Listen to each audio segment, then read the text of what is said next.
My little brother texted me that he'd never been happier. That's the exact moment I knew a stranger was standing over his shoulder. Eli and I grew up on a reservoir called Marsh Hollow, dragged out every Saturday before sunrise by our grandfather, a man who fished in total silence and smacked the back of your head if you scared off a bite. Since we weren't allowed to talk, Eli and I invented our own way of talking. We disguised everything as fishing chatter. Water's coming up meant something's wrong. I lost my whole rig meant I need help now. This spot's gone muddy meant somebody here can't be trusted. A count of fish was never a count of fish. It was a number, a road, an address. We used it for years, mostly for stupid stuff, signaling when we wanted to ditch and go home, or when the older kids at the launch were looking for a fight. By the time we were grown, I figured we'd both forgotten it. Eli moved 3 states away for a warehouse job, and we texted maybe once a month. So when a message came through on a Tuesday, I almost didn't read it closely. Hey man, been doing a lot of thinking. I'm taking off for a while to clear my head. Don't come looking, don't worry. I'll reach out when I'm ready. Tell mom I love her. It read fine, but Eli didn't clear his head. Eli was the guy who called me crying over a parking ticket. He didn't vanish, and he never, ever said reach out. He thought corporate words like that were, in his words, for people who wear lanyards to the bar. The text kept coming for 2 days, each one calmer, each one more wrong. Honestly, the water's coming up nice out here, real peaceful. My stomach dropped. Water's coming up. Something's wrong. I scrolled back and read every message like a map. Spot's a little muddy, but I don't mind. Muddy? Someone here can't be trusted. Kinda lost my whole rig on the drive, huh? Gotta replace it. Lost my rig. Help me now. My hands went cold. Eli wasn't clearing his head. Someone was holding him and making him type, and my baby brother was screaming for me in the only language that wouldn't get him hurt.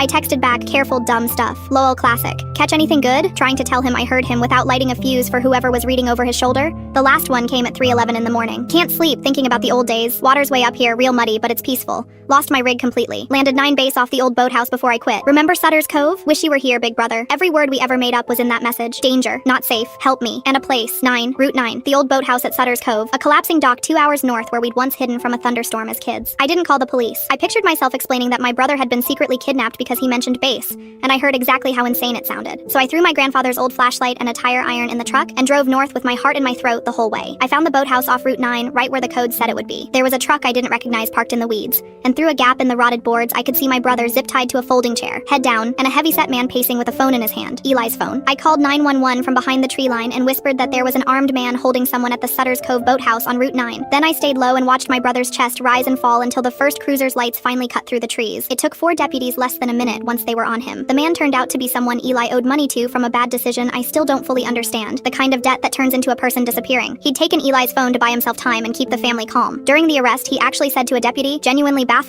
he was just talking about fish. Who talks like that? Eli spent 2 nights in the hospital, dehydrated and bruised, but whole. When I walked in, he started crying before I did. You still remembered, he said. The dumb fishing thing. I told him it wasn't dumb. It was the smartest thing we ever did. We went back to Marsh Hollow that fall, just the 2 of us. No code, nothing that needed saying. He finally caught the big one. We let it go.